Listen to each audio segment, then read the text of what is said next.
Hey guys, it's Evan with Underhill Bonsai, and we're out here at the nursery today, and we're going to be working on this old Prostrata Juniper. And we're not going to be doing anything too crazy. We're going to only be doing some angle change and a little repot, really light repot on this tree to get its health up.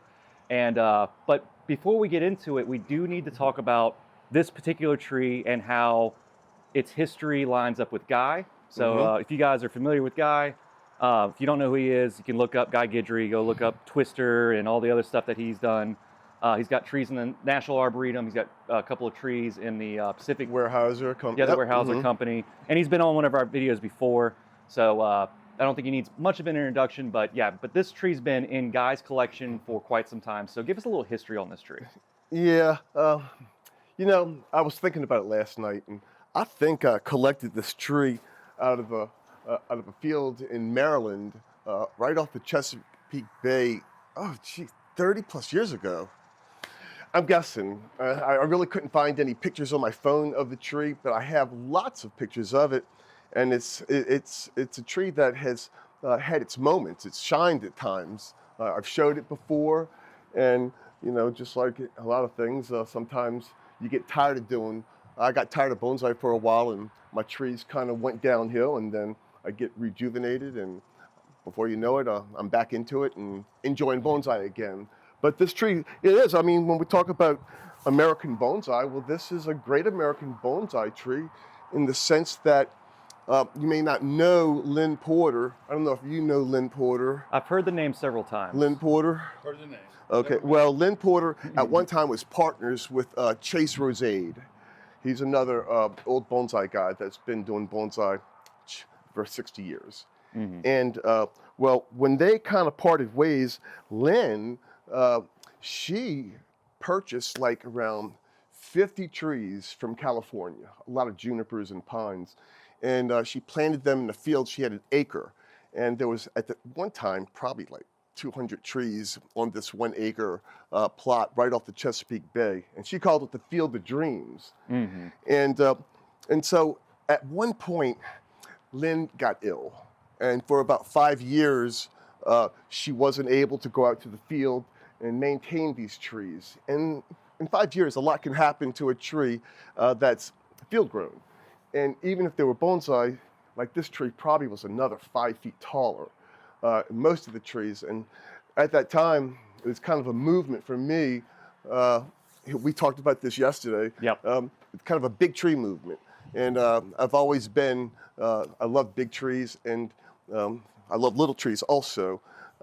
Nonetheless, my direction stayed main course into the big boys. And I was kind of known around for working on big trees. And Lynn hired me, and for I think 5 years, I went out every year, once or sometimes twice a year, to prune the trees, to prepare them for sale.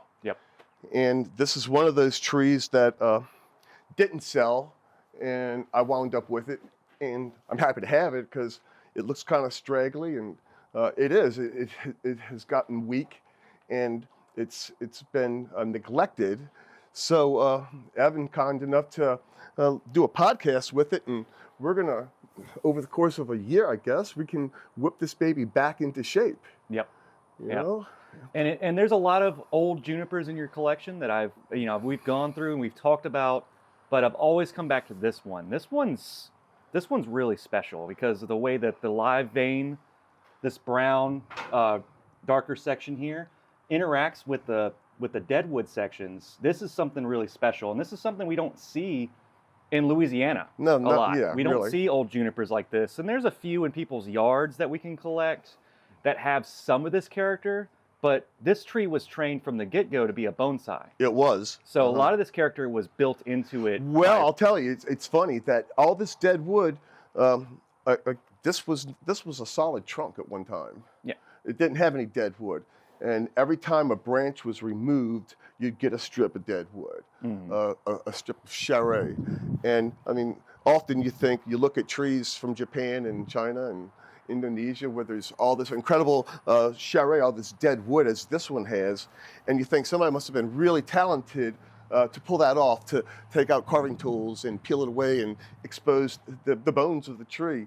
And the reality is, if you take a big tree, a big juniper, and this is for all junipers, out of a garden, and you you want to convert it into a bonsai tree, well, typically you're cutting tops off and branches off, and within a few years, the damage manifests as dead wood. And if you're lucky and fortunate, you get these beautiful ribbons of sinuous vascular system. So it's not, a lot of it is intentional, but it's pretty hard to make that happen. You know what I'm saying? Yeah. That's just a result of pruning. But if you guys can see from far away right here how this tree moves in and out, like Guy was saying, a lot of this tree was already like this when it was growing and it was healthy in the ground. And then you could see it in the live vein, how it's got this muscle shape to it. It was inevitable that the deadwood would look like that. That's like you right, said, there's yes. no carving. It's just peeling I did not off. carve that. Yep. I did not. I mean, I helped it out, but that wasn't me. That was Mother Nature, and that's what happens with junipers. Yep, and that's a reflection of just the growth pattern of this juniper in particular. And it shows you how delicate junipers are. Like somebody wants, if you have a solid trunk juniper and you want to create this look, you could get into a lot of trouble because you can see the vascular system isn't linear. It's linear, but it's not straight up and down. And it doesn't have a lot of ability to move sideways. It's just the course it takes. And so if you start carving on a tree, it would be almost like carving across a line, this living tissue, and you wouldn't realize it because how do you even determine where the vascular system's going? I mean, if this were solid, all the vascular would be doing all of that. It would look like all the same line, but only cutting off branches and letting them die off over time will give you a true, evident, it will be more obvious to you over time where the live veins will start continue to grow and then the dead sections will not. Right. And that's a difficult thing to balance. Then that, like you said, it only takes time. You can only do that with a lot of time in the tree. And that's right, exactly. And so if I take a solid juniper, one that has no dead wood on it, and just if there's superfluous branches on the tree that need to be removed for the sake of creating a good bonsai design, I already know that if I cut this branch off, if it were alive, it's going to give me a strip of dead wood all the way through the tree. It might take 3 to 5 years. If you cut 5 branches off, you're going to have a lot of incorporated dead wood without carving it. It'll reveal itself down the road by sloughing off the bark, and there's your dead wood underneath. So it could be tricky, and if you let Mother Nature do it, well, as you can see, that branch, that you can see a little bark still on here. So that was the last piece that died off right there. Yep. And that's stuff that we can go in with little tiny pick tools and stuff and pick that delicate bark off without going in and affecting the grain. Just wanted to express to the people watching this video that the goal here today is to not change anything major except for angle and positioning, because with junipers, once you have a tree that's old, you can't change this. This is the tree. So one of the better things that we can do is move the tree's angle, and we can see it from different perspectives. So I'm going to turn it around so y'all can see a full 360 of the tree, so y'all can get an idea how crazy this live vein moves through this tree. And then we're going to get some close-ups of this top area. This is one of my favorite parts of this tree, where it gets really tight right here, and it just twists around on itself. So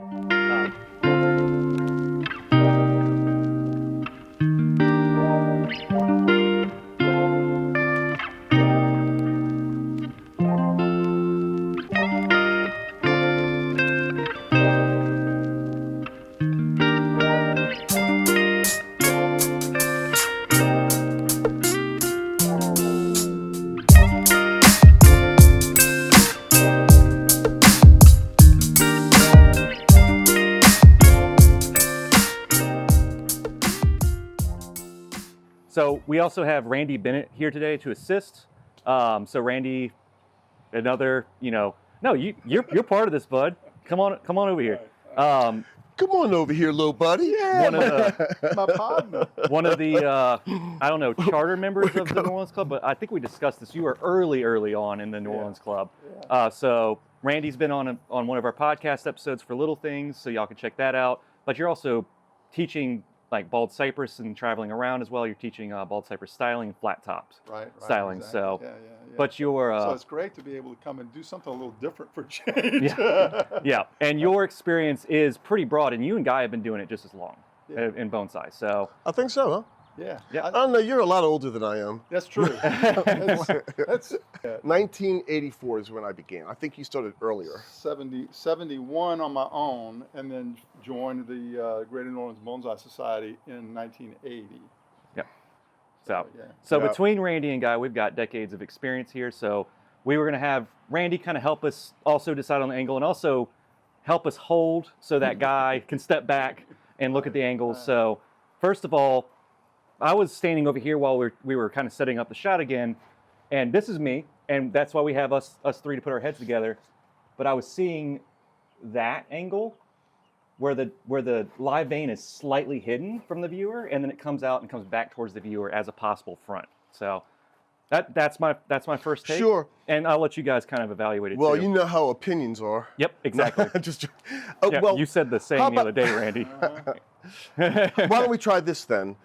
Why don't we try, like, since I feel the tree's got to come up over here, we might want to balance it on these feet over here and tilt it up. And I mean, just to start, like how so let me step back and kind of see. So yeah, so what I'm talking about, just from the start, from the way the live vein travels, and I was looking at the way the camera's catching it, where you don't want to really see where this emerges from the soil. And this is some like I don't know classical about stuff. that. I don't know. Some people see it differently. I know. And I'm trying to talk 50 years of experience to mine. But yeah, like this comes up, and usually you don't like to see where that comes out. The Deadwood takes more precedence, and then this comes out and it tells the viewer that this thing has survived. That has that's a Japanese aesthetic kind of approach to that. But what's your take on that? Well, no, I mean, it can be. I mean, bonsai is an individual art and hobby. So it's all in, for me, since there's so much Deadwood on here, I'm interested in seeing more of this meat. I want to see it, and I want to see the beginning of a strong story with the live vein. Okay. The way John Naka would put it, he said, if you don't see the beginning of the story, he says, it's almost like a snake that has legs and you can't see the legs. But even still, and here I'm going to bring up one more thing about Japanese aesthetic, and then I'll let Randy put his 2 cents in there too, is that I've worked with a couple of other guys that work on junipers like this, and they say if you could see the live vein on both sides of the design as well, that also goes a long way, because then it gives the framing. So then that would suggest that this could be a possible front, and then the live vein dances over the top of this Deadwood like this, and then you start picking up this awesome twist in the top of the tree. I think this is more the front, possibly even a little bit more to this side, because if it's back this way, then the base is smaller. It's thin, and then it swells out, and that kind of bothers my eye a little bit. And then also this major branch then becomes a back branch, and I like it a little bit more along this is the front. See a good chunk of this live vein, and then this acts more like, your number one branch, like your main branch coming off of it, and then you're working your way up the tree stylistically. And to me, that gives a broader foundation for the tree. So I'm even not, like I said, not quite dead on this way. Yeah, I'm more right there. Yeah. Okay. I'm more right there, and then picking her up. And then kick it up. Yeah. Okay, is it a he or a she?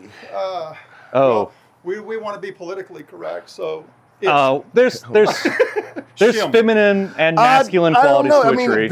Well, the thing is that this tree does have both qualities. It's very rugged as can be, and she moves so eloquently.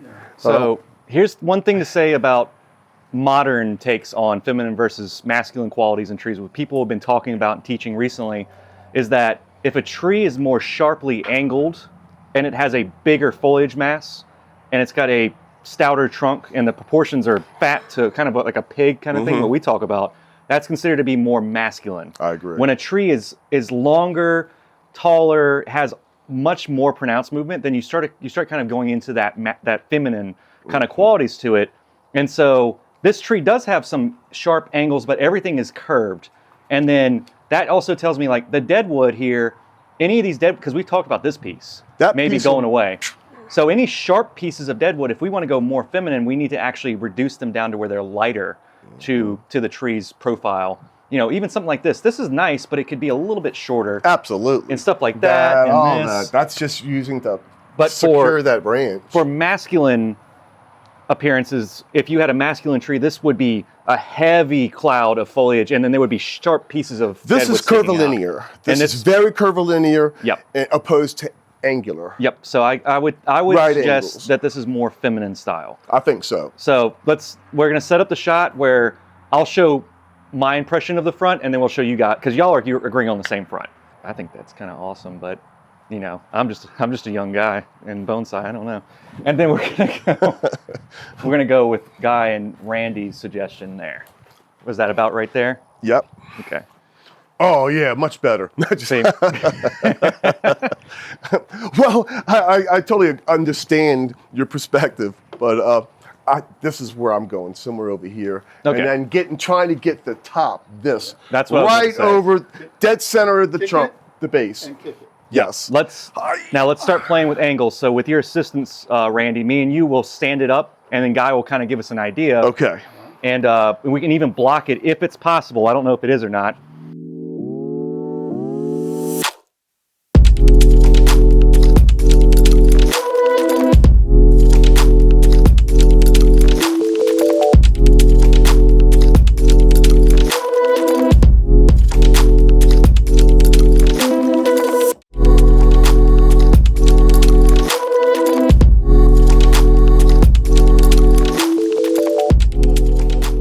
So after a lot of back and forth, and we had to take some of the yelling off camera.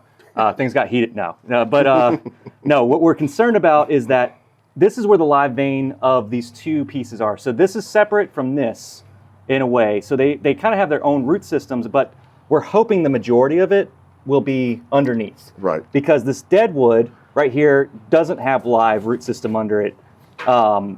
And it will, to some extent, because the tree is occupying the container over here. But we might be able to get this to move and move that root ball. All that might come down to this precariously. level, but still. You don't want to break it off on such an old tree. The thing is, I'm concerned about, first off, shallow pots stay wet longer than deep pots. Yep. I believe this tree would benefit. I keep going back to that pot over there. Yep, I'm going to find one. And it'll be easier to move around and get the right. So Guy's saying here, basically translating for him, I guess, is that we might want a deeper container, but then the fear is that if it's too deep, then it might dry out too fast. Thing to do. And again, there you have it. This time of the year, I mean, we are in fall. I mean, shit, this week's Halloween. Thing is, the weather doesn't feel like fall. We're getting the cool nights, which is an indication that you can get away with a lot of repotting right now. Ideally, if this were done next month, it'd even be, but not exactly, because then we are into winter, almost. So you have more time to recover, because junipers do grow through the winter. They're going to grow, especially in southeast Louisiana. Yeah, we're at the point now where we're going to take the tree out of the pot, and we're going to start prepping the root system to have it worked. Me and Randy are going to hold it. Guy's going to take the root system, and we're going to take out, I'm assuming, a chunk of the old soil, but not all of it. Yeah, you know what? We're going to find out. We're about to see. This is, and the reason why we're doing this video is not just to show you guys a good tree or what junipers look like or anything like. This is just to go over old bonsai trees and how they should be treated when their root systems are this old and they're this. This is a really unique situation for this tree, especially for an angle change. So. Well, the tree's been in pretty substandard soil for the last 5 years. Yeah. And that's partially the reason why it's in this condition. And but who knows, we might discover it has a beautiful root system down below. Yeah. I suspect it'll be decent. I hope it is. Once again, I prefer to do this technique at the end of winter, beginning of springtime. But I think it's in the best interest of the tree to do it right now while the temps are a little bit cooler. Lean it forward so I can get the wire from underneath.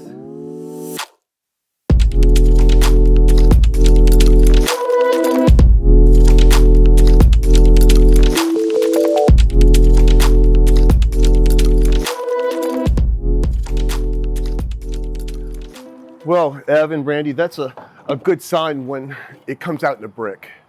That's why I was a little worried about when you lifted it up. I was going to say we should take precaution, and we should have cut around it. And we should have worked our hands around the root system and kind of held it. But then when you picked it up, I was like, please don't fall apart. Yeah. But you're lucky because, yeah, like you said, it's sustained and it's held together really nicely. So this is a good sign. That means that there's a lot of roots. Yeah, in I mean you could look at the tips. Randy was pointing out earlier. Now look, it appears like we have a lot of good roots, but you know, some of these could be dead roots. Yeah. You really don't know. Often an indication of whether you've got some rotting roots down below is you could smell it. I mean, no, it smells good. It smells good. Now that's Randy, no joke what Guy just did there. Smelling the root system, and it looks weird, but you can actually smell the root rot. Oh yeah. Smelling root rot, it has a distinct smell. Yeah, but that was my aftershave. Well, yeah. Well, the thing is, no, I smelt it. No, Randy, just to confirm, taste. Oh yeah. These guys are old weirdos. What's going on here? You'll be one day. Okay. Yeah. Well, you know, I shouldn't be able to do this. This tree's been in this pot for at least a good 5 years, and at one point, this soil had more integrity to it. But you can see how fine it is. Yeah, it's broken down a lot. And so I'm going to work around. But so now what I want to do is, here's another. I was just joking. I wasn't joking when I said taste.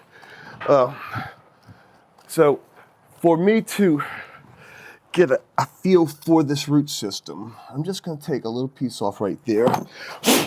And if it's a good, valid, viable root, when I put it in between my teeth, I should feel a crunch like a piece of celery or lettuce. And that's a good sign. Here, taste. No. It's like juniper berry. Tastes like licorice. So it looks like There's field soil in here. This is awesome. I don't think we have a root issue, other than the roots aren't as happy as they could be. Subsequently, the tree's not. So explain to us your.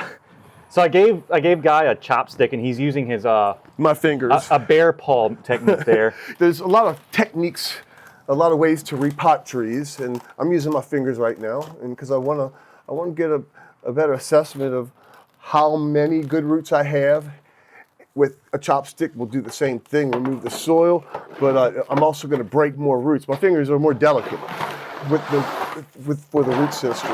You can feel where it's going to give and where it's not going to give. Yes. The chopstick, you can't feel where it's not going to give, and you go to move it, and then that's when you start tearing roots apart. And you could see, I mean, they all have, well, first off, there's a little white tip. You don't see a lot of white tips like actual growing roots. It's this time of the year, you really won't, but you should see more. I would prefer to see more. Like, I'd be happier doing this at the end of winter, beginning of springtime. This texture compared to this is sharp. Yeah. That's so sharp, and this is soft. Sharp edges make roots divide, you know? Yeah. There's a baby on the tractor. But yeah, Guy's referring to the coarseness of our larger particle soil versus the finer soil. So this soil here, tell us about the soil that you used for this originally. Man, my soil has changed over the years to whatever I had on hand. Okay. I mean, so most of the time it was a combination of pine bark, decomposed pine bark, and haydite, a type of aggregate that we have locally. Once again, I would love to remove all of this soil, but I don't think it's a good idea. It could be quite risky. Mm-hmm. And even right now, I'm looking at it now. I'm like, that's a good bit. So I'm wondering. That's it right there. You feel like you're good? Yep. Okay, cool. Okay, if you pick it up one time, I'm gonna clear this board. Here, you grab one of those boards on the bottom below the table, and you can use that to scoop if you want. Or not. You can just get your arms real dirty. Yeah.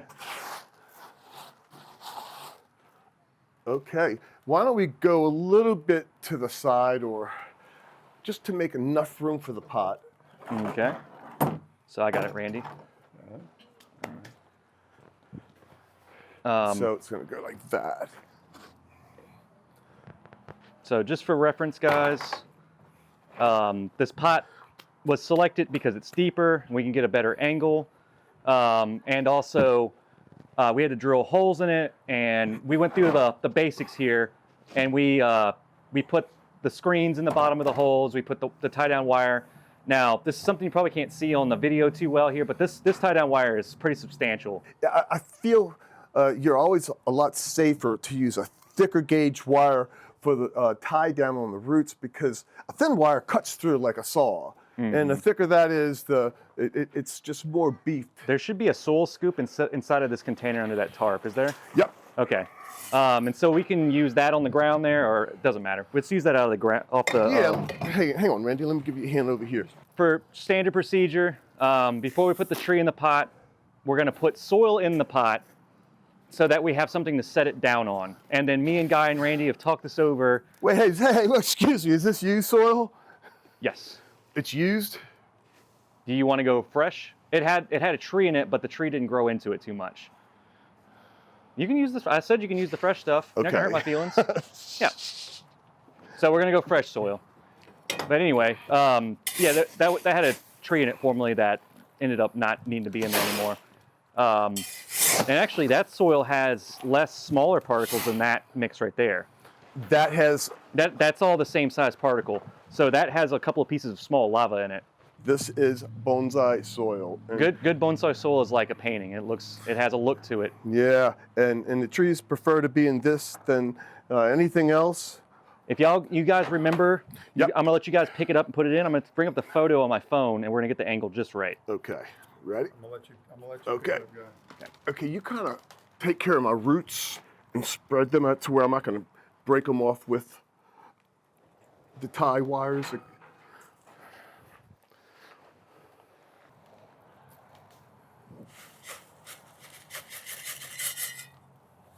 I don't know, that's looking pretty good. Does it look like I need to go that a little further that way, huh? With the base? Uh-huh. Maybe not. Huh? Let me hold it. You step back. It looks good to me. Yeah, Guy, you come back here. Step back. Yeah, because you're all up in it right now. Yeah. So I'm just showing you your image that you had before too. I always see a bonsai in presentation should come back and then back over towards the viewer, especially when it's a tall tree.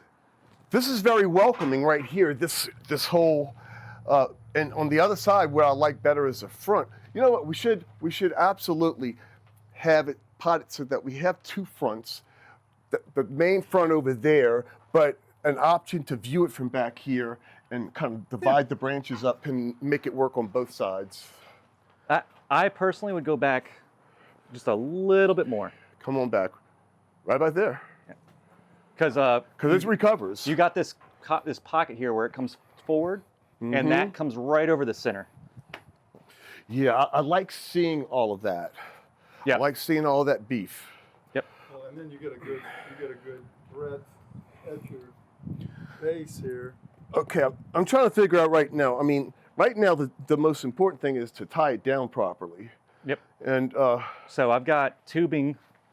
If you're concerned about, I don't know if it's going to fit over it. no, I'm not worried about that, because Okay. on this side, this is pretty solid right here. That's pretty damn solid. All right, that's in a pretty darn good spot there.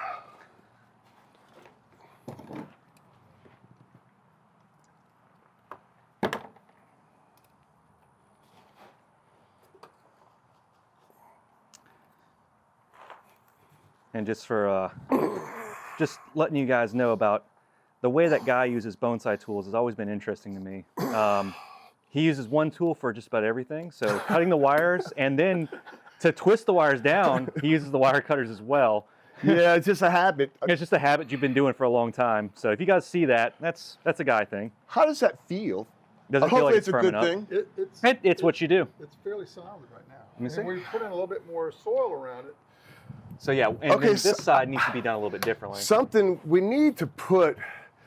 So Guy, separate on this side so the camera can see that better. Hey, Evan, there's really not anything for me to grab here. So do you want to get like a piece of chopstick or a board or something? I think so. Okay, that's kind of what I was going to suggest, is put a piece of chopstick into the soil mass, like stab it in there and give yourself a contact point. That would be great. Okay, let me see if I got a piece of chopstick. Okay, I just want to make sure, well, I tell you what, this potting angle is changing everything, that it's not too far that way. Okay, you know what? For some reason,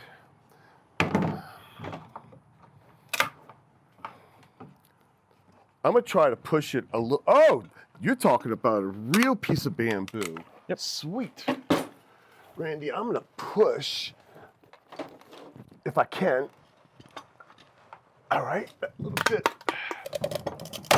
There we go. Nice. So this is what I'm looking to do. So you can actually use this as something to tie onto, especially on this side since there's nothing there. But you're not wanting to, this may suffice. You think so? Or do you want to kind of have something like more Yeah, I'd like surface to have area? that on that wire, that under the wire. Okay. If you so can make that happen, Yeah. that'd be nice. It gives me a reason why I did it in the first place, right? No, what I thought you were thinking about doing was stabbing driving it into the bottom. And I did originally, but if that's not what you're feeling, then we won't do that. I think, yeah, it might be a little rough. Might destroy a few roots that we probably need, you know. And so any bamboo that we could see, and likewise for the tie-down wires, they're temporary anyway. Okay. So my question for you is, how are you going to get this to Tighten, huh? tighten? Yeah. That's the problem. So we're using this chopstick as a brace for more surface area, because this soil over here with the roots and everything, this is soft. And so if we tie it down, we're just going to smush it. So the chopstick's going to actually push an even surface area over the whole thing and give it kind of like a strap, like a pseudo strap over it. So we're trying to tighten this a little bit more. You can pull it some more, but if we need to, you can actually probably get it to this here. Let's do that. Let's absolutely do that. Yep. So that might be your twist point. Okay, I like that. Yep.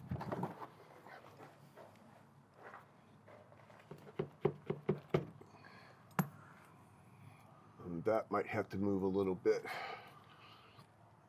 How is it feeling firm-wise? It's almost there. And once Randy gets some soil in there, we should be pretty well off.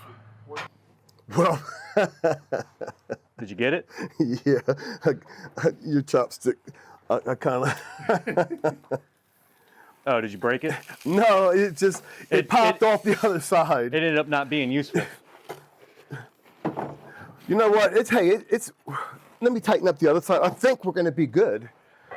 And Evan, once we put it in its new location, it's not going to be moved around. We're not going to have to worry about No. any of that.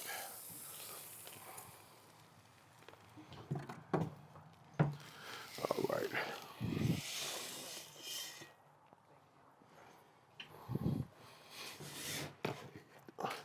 And one of Evan's concerns was he hates to see tie-down wires, and I agree. Me too.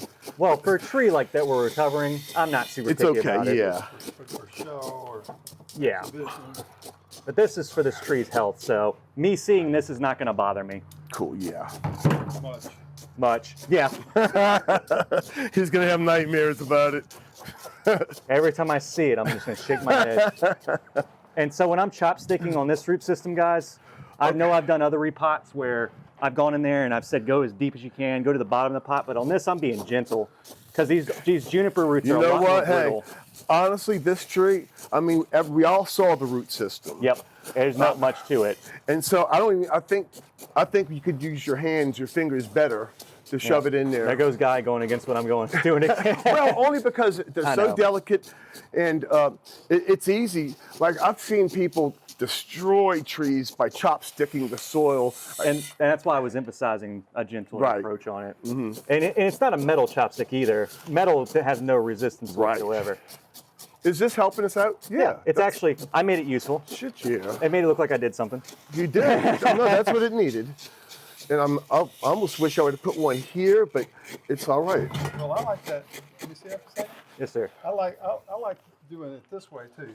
If you work your way down all the way to the bottom. And go on an angle like that. Yeah, and go into that angle, but then stay in the same hole, and you're not jamming and hitting on the roots, and you just start coming out and filling in that hole as you go, and then you just go right in next to it. Again, work your way in all the way to the bottom. Watch your shit.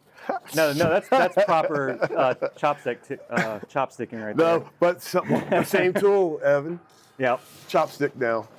We're gonna call this video Randy and Guy Give Evan a Lesson. I don't. And you guys so. really are. We're all working on this together. This is all a big learning experience for each of us. That's right. Me more so, but I mean, working and teaching is all a separate thing. So, and you can attest to that, Randy. You were a principal, so teaching also teaches you as well. So, oh, she's getting really tight. Okay, before we get too far, you want to y'all want to stand back and look and see if we actually have the right angle. Okay, so we're gonna square the pot back up again. I was talking earlier about trying to position the tree in the pot so that we could make these two vantage points. Okay, so let's rotate it around. You step back so that we can see the camera shot of it.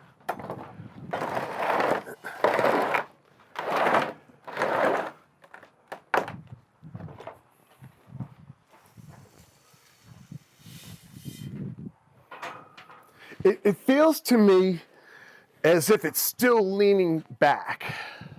Okay, how about this? Why don't you do a little work going under the root system, a little bit right here, and I'm gonna hold it.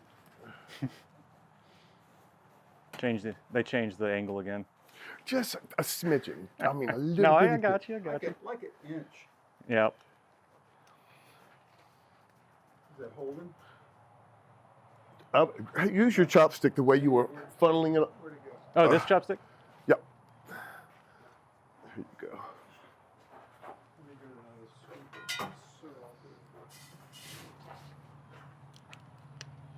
another Woo, doggy.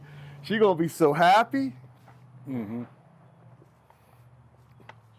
So most importantly is that no food at all. No fertilizer yet. No fertilizer. Yeah. And that ideally, I think where it could get some good morning sun, it wouldn't be a good idea to just set it right out there. No, the area that's going to be in has shade. It'll hit it. Cool. Yep. Oh yeah, look how perfectly that little guy just sits right on top of the soil. Mm-hmm. That's what we were looking for earlier. I was talking about when we cocked this tree back, and all the live roots are on that side. So point to where the live vein is, to where that comes down. All those roots are right underneath there.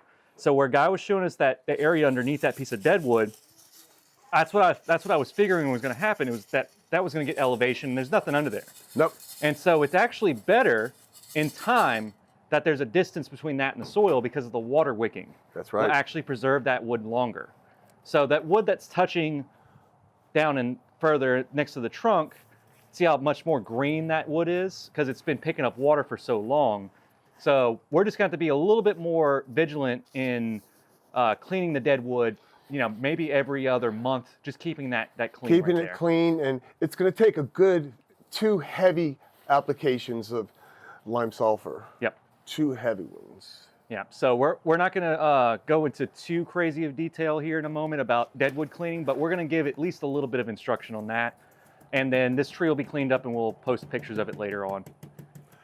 Now, I guess I could, let me bend this down. Here, Randy, I'll get this out of your way. I'll try to get him down, and then you could make that look really pretty.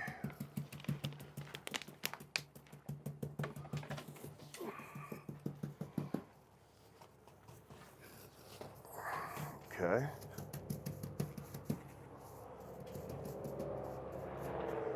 One more. You can barely see these wires. We see how Randy's patting the soil flat with his hand. That actually is very important here because we see a lot of people repot trees, and you'll see lumpiness or spots in the soil where it might have a depression, whereas this packing that Randy's doing will help get rid of anything like that going on. And we want a nice even soil so that when we water it as well, there's not any low or high spots for water to not get to. And he's really good at this. You can see he's had a lot of experience with paddling. Well, just help to compact the soil a little bit more. Yes, compact it, and then we water it. The water column of water goes all even, and it doesn't run to the edges. All kinds of important things here. And that we don't also break the lip of the pot. There needs to be at least a 1/4 inch to that pot too of the soil. And I know it's not perfect because this is a trading pot, but in the future, it would be ideal to get that just perfect. How do we feel now, Guy? I'm very, very happy. Cool. I mean, I couldn't be happier. So let's talk about that piece in there. I'm gonna have to remove that wire for now. So what's the plan with this piece? And this is kind of the last part of it here before we start cleaning the deadwood a little bit. So the concern here, Guy, right, if I'm correct, we talked about this a lot, is that if this wire is not on here, this whole live vein, this is so heavy and it's so wide that this will just fall right off. It won't fall off. It could get knocked off easily. Either way, yeah. But I think from here on out, we're going to have to be clever and figure out a permanent fix for that. Yes. And Whether at some point it could be a screw. I don't think so, but it could be. They make those that don't have a head. They don't have a head on the screw, so that it would be virtually invisible. Really? Yeah. Yeah. You've done it before? Yeah. Okay. So for now, what are we thinking? Okay. Well, I'm assessing all the deadwood, and we know that these are too long. This is too long. And this piece of wire, it's just stabilizing a branch. However, this is a kind of it's punky, and I don't know. I mean, it does add a little pizzazz, but can I make it last? Can we make this piece last? So do we want to bring this in closer, or are we happy with the angle? After the angle change, it doesn't look too bad. It really does. I mean, it's working. Yep. Now, if you look at it, all the branches when we started, some were going that way and some were coming up. They were going in all kind of different directions, but now it looks like they're all doing the same thing. I think I can tighten this up just a little. Okay, go ahead. And then I'll be happy with it like that. Okay.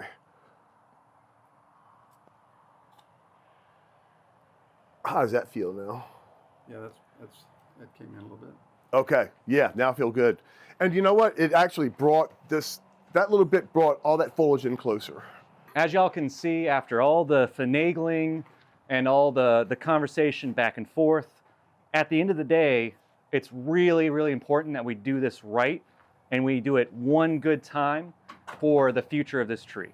Because like me and Guy and Randy have talked back and forth, there's only so many things we can change. And so changing the angle of this tree, you can see that a lot of things have drastically changed as far as branch placement. And that was just from the fact of just changing the angle. Not only did we change the way that the tree is oriented like this, we also changed it oriented forwards. And so that changed a lot of things. So the argument a little while ago was this branch here. That branch especially where Guy was strapping it closer to the trunk, his little bit of twisting there actually brought the branch closer to where we would like it to be. There's still going to be some heavy wiring that needs to be done to the outer sections of that to bring it in closer to the trunk.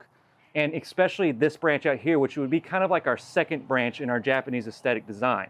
Now, when we go through it, we've already got a good back branch. Now, this one's really long. This is grossly long for the design, whereas we'll have to pull branches from the top here down into the zone to meet up and maybe even replace this branch in time as well. So this might become a deadwood snag in the future, but for now, for the health of the tree, we need every single piece that we have on this. That's right. We need every single piece of green. We need every single little tiny piece of growth hanging off the bottom.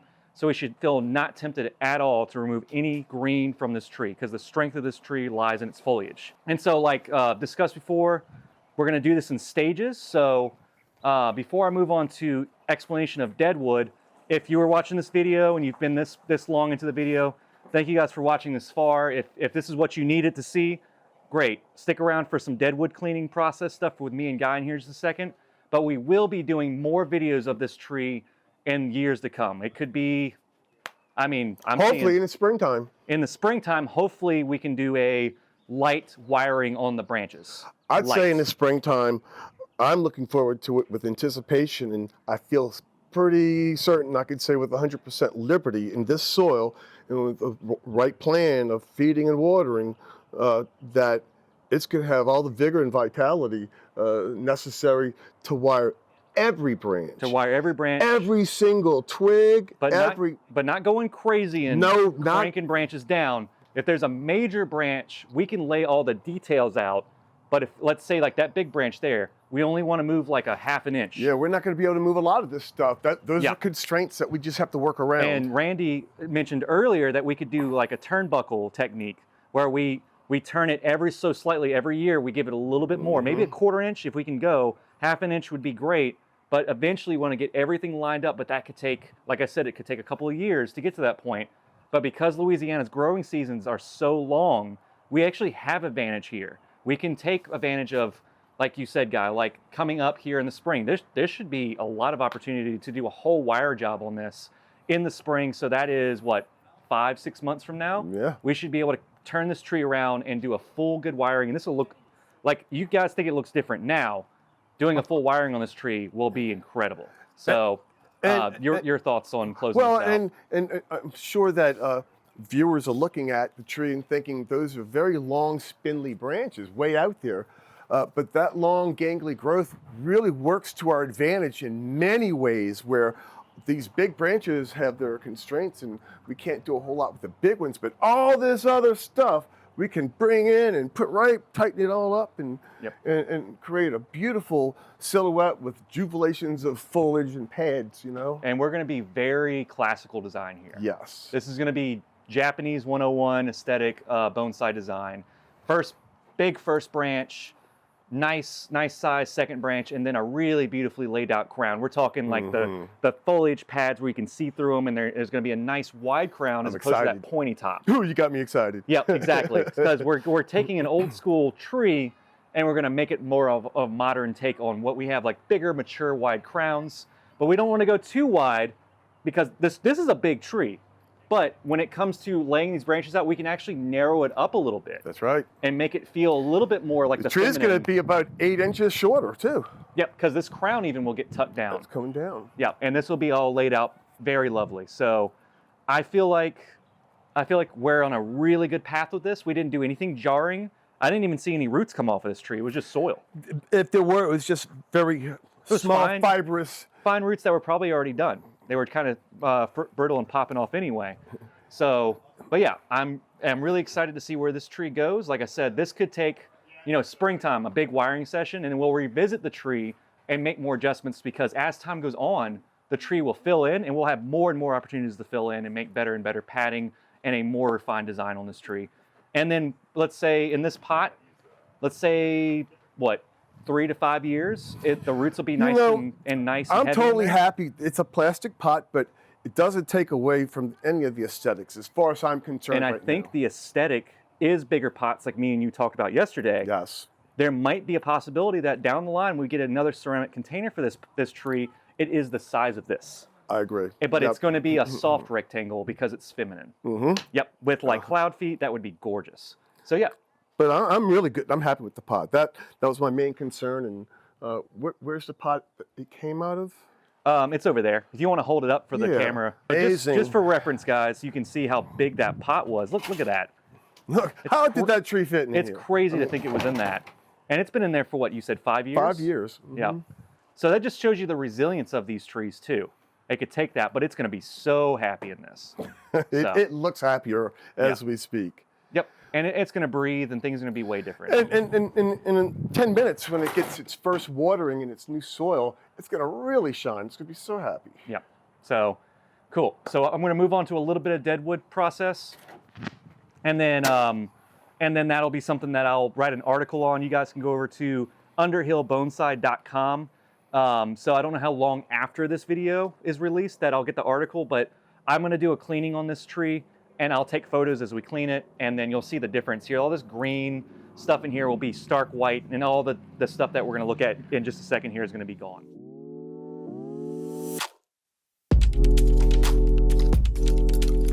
Welcome to the lanyap, or the little bit something extra on this video here. I'm just going to talk about Deadwood really quick. So this is one of these unique situations where we don't get a lot of trees like this at the nursery, and we're gonna have to be very, very careful with this deadwood. So like Guy was discussing, we believe we had said something like 30 to 35 years ago, he collected this tree and got it all worked up here. So this deadwood, this is it. We cannot alter this in any way we can't add on to it, we can only take away. And time and corrosion and water and all kinds of stuff here will cause this to kind of fall away. And see, we got moss in here. So what we need to do is we need to be very careful. And I've got a little pick here. This is a mechanic pick. So you can get these from hardware stores or your auto shop store, whatever wherever you can find them. And these are cheap. You can find these for a pack of like 20 of them for like 10 bucks.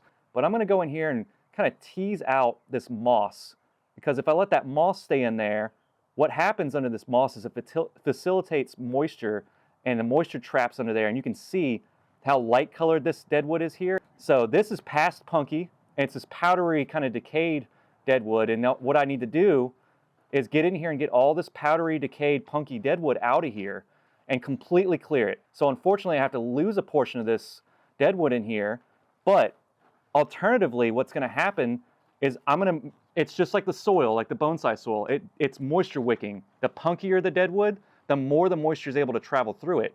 So if I can sever that line of that old punky nasty deadwood out of there, then I can actually stop the moisture wicking process and slow down the decay of this deadwood.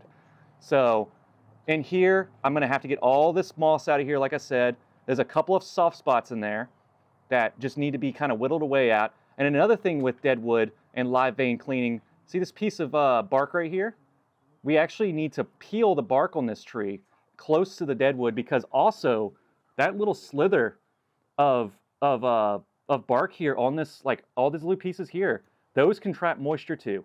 So, and also when we clean that up, that red, we can scrub it with a brush, with a like a toothbrush or like a hard vinyl brush, which you can also find at the hardware store in like little value packs for really cheap. So you can get the packs of these little brushes, and this is a copper brush, and it's been used a lot. So usually I go in on the live vein and I give it a nice light brushing. So I don't want to go too crazy because I don't want to hit the thin cambium there. And junipers are a little bit thicker cambium, but if we scrub so much that we see green pop up, we're causing trouble here. So we just want to kind of brush off the exterior, all that crud in there, and then go back with a softer brush and get right up on that live vein in that deadwood and clean it up, because the redder this appears against the white of this, the contrast is going to be nice and sharp, and it's going to be beautiful, and it will show off that deadwood really nicely. So I'm not going to spend all the time, because this would take me multiple hours to go in and properly do this. So you see there's a section here, up in here. I need to get some punkiness out of this area and kind of clean it up a little bit. And so as we apply the lime sulfur, there's some stuff back here as well, and then you can kind of see the trailings. It looks like there might have been termite or some kind of carpenter ant damage in here at one point. So after I get all this punkiness out, the lime sulfur will not take to the deadwood unless it's dry and it has a little bit of a saturation. If it's punky and soft like this, the lime sulfur is not going to penetrate the way we need to. So yeah, this goes kind of deep in here, unfortunately, but it has to be done to get all this chalky stuff out of here. So we have other areas like here and here. So in and out inside of this deadwood will make it more interesting, but will also save this. So it looks like it connects here, and then we have a cavity here now because it all kind of fell out. But that makes it more beautiful, because in time we'll have dimension to this deadwood. There will be the white deadwood, and there will be the shadows and the twists and the turns that make this dramatic, that really bring this out. And this is the back side of the tree. So like Guy said earlier in the video, he said, I wouldn't mind if there was two fronts. And this is what we mean by two fronts of a tree. The full 360 has to look good. So like I was saying, guys, this is going to be really tedious. Every single piece, even to the smallest piece of deadwood sticking out over here, the piece that hovers above the ground right here, you can see there's some punkiness underneath it. I need to get that all cleaned out, and then I need to lime sulfur it. And this will probably take, 2-3 applications of lime sulfur. And this is a long piece of deadwood, so this is going to take some time. But like I said, there will be an article available on the cleaning of this tree, and you guys can see how it looks all cleaned up, and that will hopefully be midwinter by the time it's completely done right. And then by that time it comes around to spring, then we'll be working on it again. So like I said, thank you guys so much for watching, and look out for more videos in the future of this tree as we continue to make bonsai history with it, and take an old tree like this and bring it to a modern time for the next generation to enjoy. And if you guys haven't done already, make sure you like, share, subscribe, leave comments, questions. I want there to be a lot of questions on this one so that me and Guy can answer questions in the next video about this tree if need be. So thank you guys for watching. We'll see you in the next one.